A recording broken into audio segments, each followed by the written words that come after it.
Hi everyone, my name is Jeff. I'm with Accurate Lock and Hardware, and I want to show a new innovative door for behavioral health, particularly patient safety, bedrooms and ensuite bathroom doors. So this is our sliding door system, so LR, ligature resistant, SDS sliding door system. And there's a bunch of features on here. I'm going to go one by one, but really the main aspect of this is the fact that this door assembly can swing open. So it's a sliding door system that in the event of an emergency, and that could be many different type of situations, the door can be swung open and get access to the patient. So you'll notice one thing right away is that I have a vision light. So I have a key, and the vision light can be closed for privacy, or the staff can check in on the patient.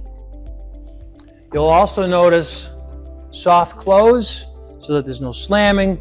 You'll also notice at the bottom here that I can't pinch my finger because we put a stop on the back side of the wall. So no pinching fingers, soft close, no slamming, vision light.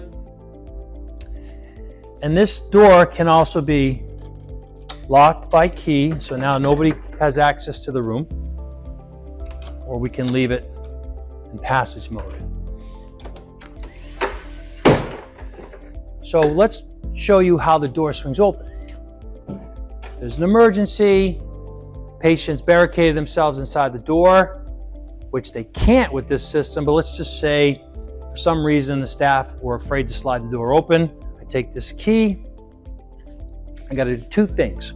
Down the bottom is a removable stop, so I can loosen this stop here, I lift this, slide it, and I've disengaged the bottom from a transom.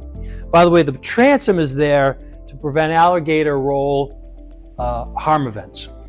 So I take my key, I put it in here, and I rotate the locking mechanism. Now this red dot is facing up. I just swing the door open. The beautiful part of this is no tools.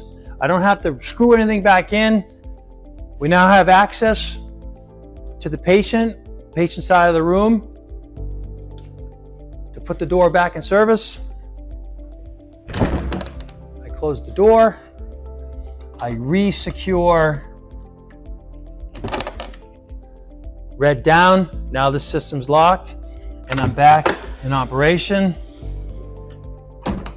I can put the floor guide, I slide this over, push it down,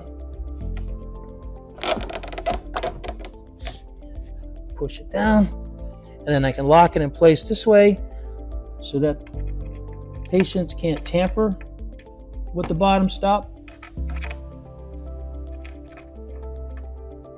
So now the patients can't move this. Now the door is back in service.